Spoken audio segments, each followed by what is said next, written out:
Drama serial पामाल की अगली किस्त में हम देखेंगे कि रज़ा और मलिका अपने अलहदा फ्लैट में शिफ्ट हो चुके हैं। मलिका इस सबसे बहुत खुश होती है, मगर वहीं रज़ा की उस पर सख्तियां और पाबंदियां और बढ़ जाती हैं। रज़ा उसके लिए मज़ीद पॉजेसिव हो जाता है। मलिका घर के काम काज के लिए एक मेड रख लेती है, मगर वो ये बात रज़ा को नहीं बताती, क्योंकि उसके लिए ये एक मामूली सी बात होती है। उसे लगता है कि चूंकि अब घर अलहदा हो चुका है तो वो अपनी मर्जी कर सकती है। जब रज़ा ऑफिस से घर वापस आता है तो मेड को देखकर गुस्सा हो जाता है। वो मेड से कहता है कि आप यहाँ से चली जाए, और फिर मलिका के पास जाता है जो कि अपने कमरे में होती है। रज़ा उस पर जोर जोर से चिल्लाने लगता है और कहता है कि तुमने किससे पूछकर मेड को रखा? तुम कैसे किसी पराई औरत को घर में ला सकती हो, वो भी मुझसे पूछे बगैर?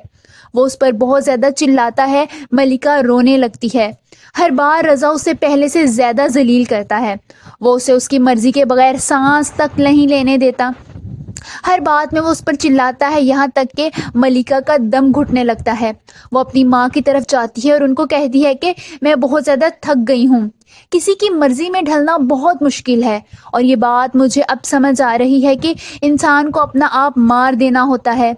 जिस पर उसकी ममानी कहती हैं कि सबके शोहर एक जैसे होते हैं, सबकी फितरत एक ही सी होती है।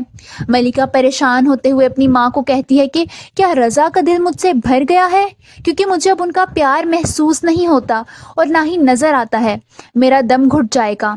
उसकी माँ उसे एक बार फिर समझाती है, मगर मलिका इस बार कुछ भी समझती नहीं है। वो अपने घर वापस चली जाती है और रज़ा फिर किसी ना किसी बहाने उस पर चिल्लाने लगता है। वो तंग आ जाती है।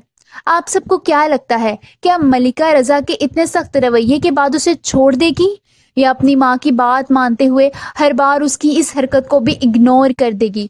कमेंट्स में अपनी राय का इजहार ज़रूर कीजिए।